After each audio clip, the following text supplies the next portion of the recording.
여러분, 살면서 도저히 불가능하다고 생각했던 일이 일어난 적 있으셨습니까? 아무리 기다려도, 아무리 노력해도 이미 틀렸다고 체념하고 있었는데 갑자기 상황이 완전히 뒤집어지던 그 순간, 그 떨리는 경험을 해보신 분 계십니까? 오늘 들려드릴 이야기는 인류 역사상 가장 극적인 기적들이 한꺼번에 몰아쳤던 시간에 대한 이야기입니다.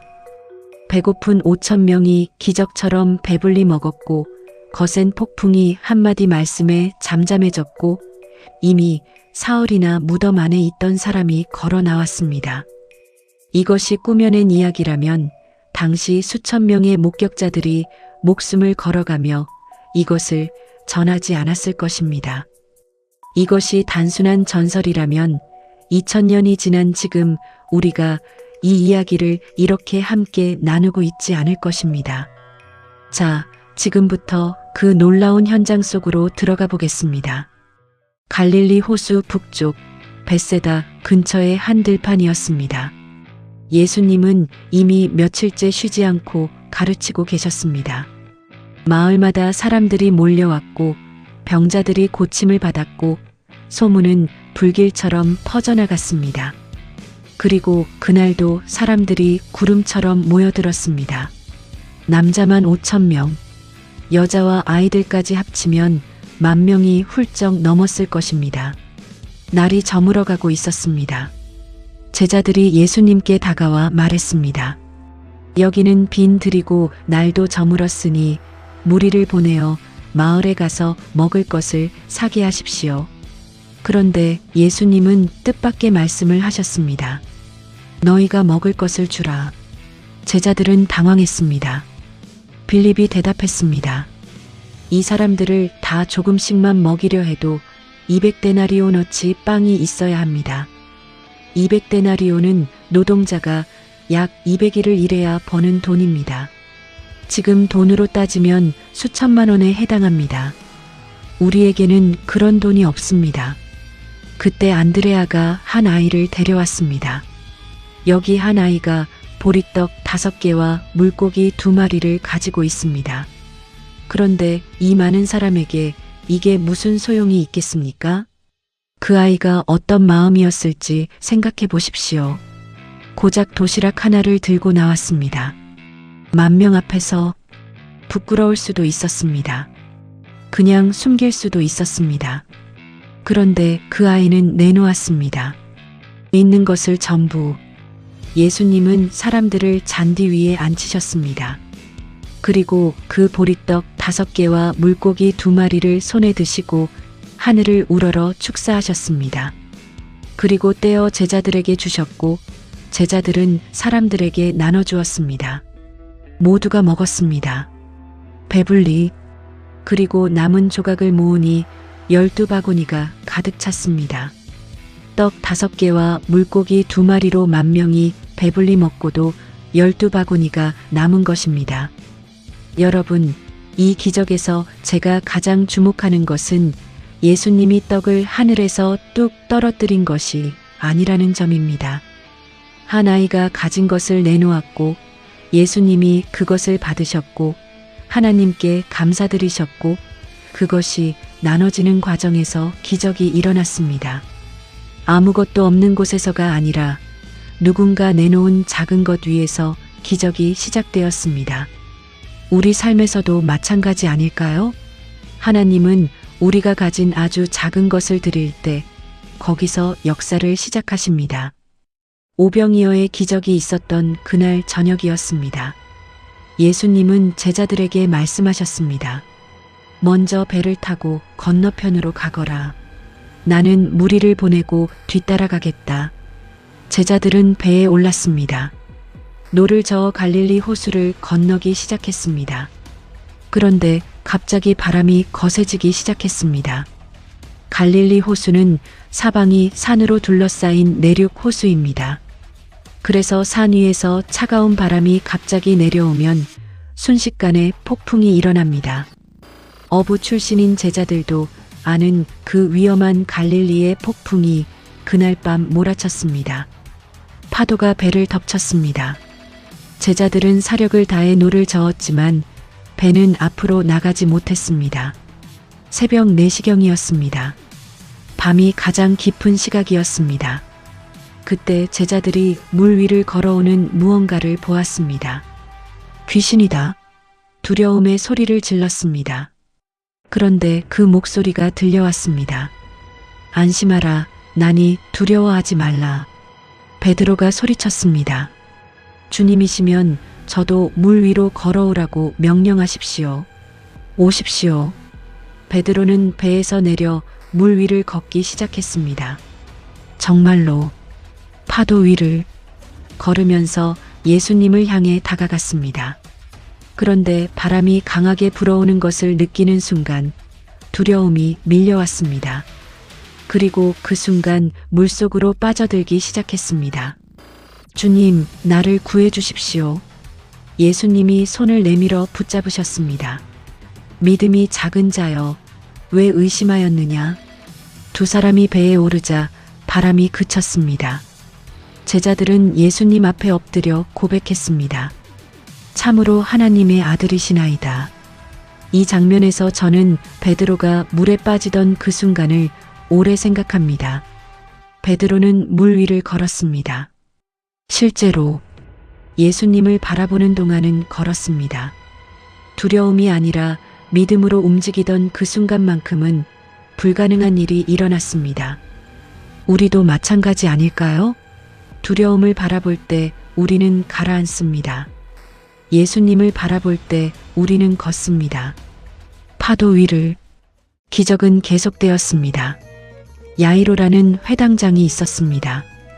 당시 회당장이라면 바리새인과 가까운 종교 지도자였습니다. 예수님과 갈등 관계에 있던 사람들의 편에 서 있어야 할 사람이었습니다. 그런데 이 사람이 예수님의 발 앞에 엎드렸습니다. 내 어린 딸이 죽게 되었습니다. 오셔서 손을 얹어 살려주십시오. 체면도, 지위도, 종교적 경쟁심도 모두 내려놓았습니다. 딸의 죽음 앞에서 아버지의 마음만 남았습니다. 예수님은 야이로와 함께 가셨습니다. 그런데 가는 도중에 무리가 에워쌌습니다. 그 군중 속에 12해 동안 혈루증을 앓아온 여인이 있었습니다. 12해. 그 긴 세월 동안 이 여인은 당시 유대율법에 따라 부정한 자로 분류되어 사람들과 어울릴 수 없었습니다. 재산을 다 써가며 의원들을 찾아다녔지만 낫지 않았습니다. 이 여인이 군중 속에서 뒤에서 예수님의 옷자락에 손을 뻗었습니다. 그분의 옷자락만이라도 만지면 나을 것이라고 믿으며 그 순간 피가 멎었습니다. 즉시 병이 나았습니다. 예수님이 멈추셨습니다. 내 겉옷에 손을 댄 자가 누구냐? 제자들이 의아해했습니다. 이 많은 군중이 에워싸고 있는데 왜 그러시냐는 것이었습니다. 그 여인이 두려워 떨며 나아와 엎드렸습니다. 모든 것을 고백했습니다. 예수님이 말씀하셨습니다. 딸아, 내 믿음이 너를 구원하였으니 평안히 가라. 내 병에서 놓여 건강할지어다. 그때였습니다. 야이로의 집에서 사람이 달려왔습니다. 당신의 딸이 죽었습니다. 선생님을 더 괴롭히지 마십시오. 야이로의 심장이 무너지는 소리가 들리는 것 같습니다. 예수님이 말씀하셨습니다. 두려워하지 말고 믿기만 하라.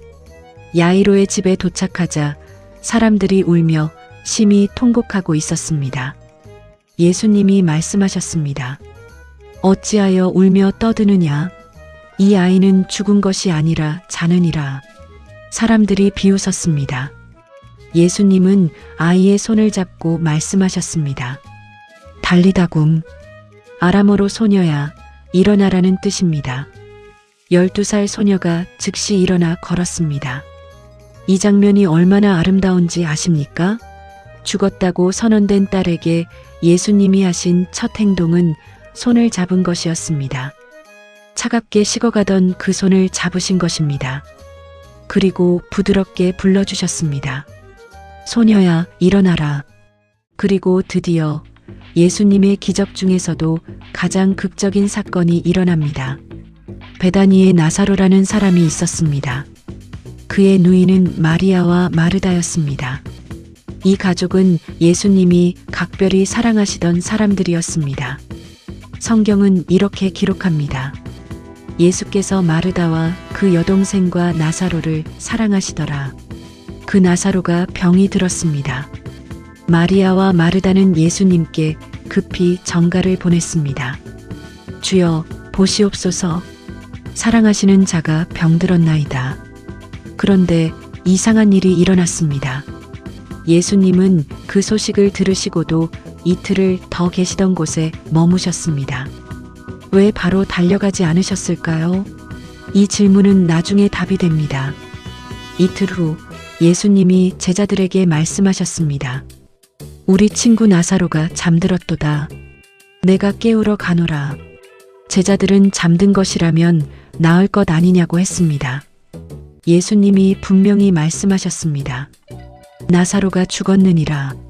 베다니에 도착하셨을 때 나사로는 이미 무덤 안에 있은 지 나흘이었습니다. 유대인의 관습에서 나흘은 매우 중요한 숫자였습니다. 당시에는 사람이 죽으면 사흘 안에 영혼이 돌아올 수도 있다는 믿음이 있었습니다.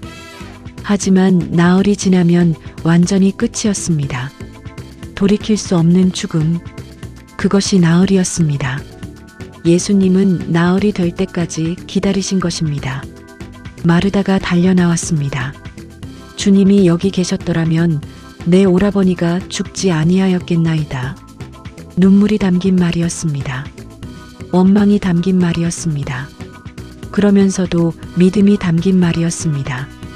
예수님이 말씀하셨습니다. 내 오라비가 다시 살아나리라. 마르다가 대답했습니다. 마지막 날 부활 때에는 다시 살아날 줄을 내가 아나이다. 그때 예수님이 인류 역사에서 가장 위대한 선언 중 하나를 하셨습니다. 나는 부활이요 생명이니 나를 믿는 자는 죽어도 살겠고 무릇 살아서 나를 믿는 자는 영원히 죽지 아니하리니 이것을 내가 믿느냐? 마리아도 달려왔습니다. 그리고 예수님 발 앞에 엎드려 울었습니다. 주변 사람들도 함께 울었습니다. 그때 성경에 아주 짧은 문장이 등장합니다. 예수께서 눈물을 흘리시더라. 성경에서 가장 짧은 구절 중 하나입니다. 그러나 이 구절이 얼마나 깊은지 아십니까? 하나님의 아들이 죽은 자를 살리실 권능을 가진 분이 그럼에도 불구하고 슬픔에 빠진 사람들과 함께 눈물을 흘리셨습니다. 이것이 예수님입니다.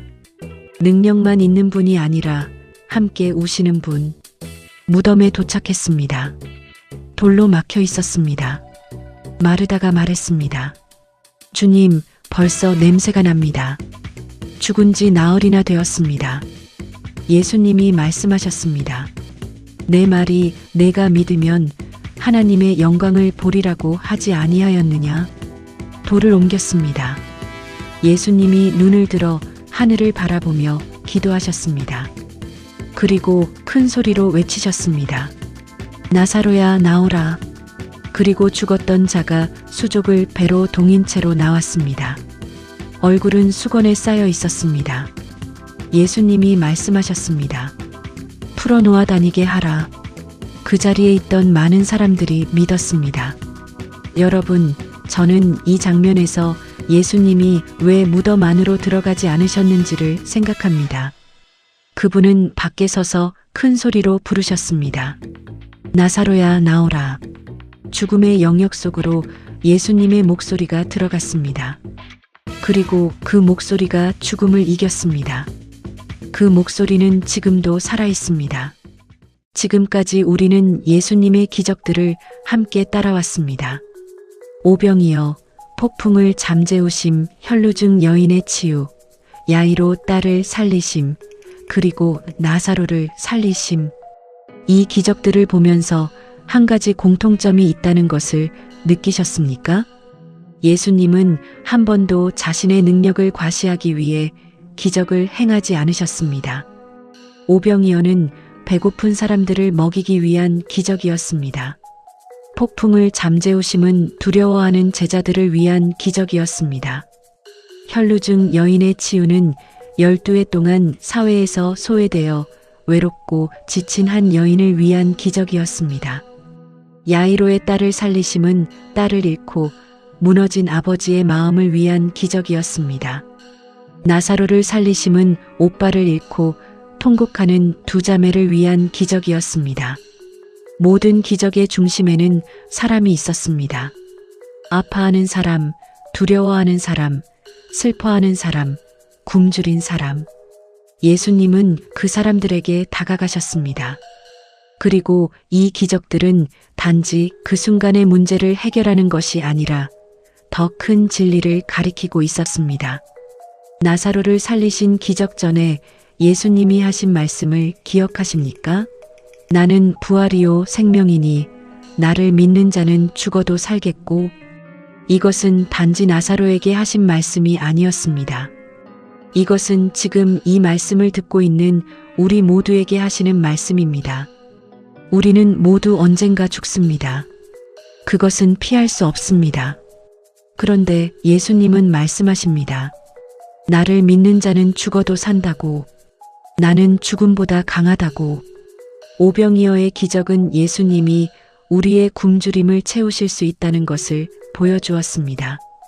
폭풍을 잠재우신 기적은 예수님이 우리의 두려움 한가운데서도 함께 계신다는 것을 보여주었습니다. 나사로를 살리신 기적은 예수님이 죽음까지도 이기신다는 것을 보여주었습니다. 그래서 기적들은 모두 같은 방향을 가리키고 있었습니다. 바로 예수님 자신을요. 떡과 물고기를 보지 말고 나를 보라.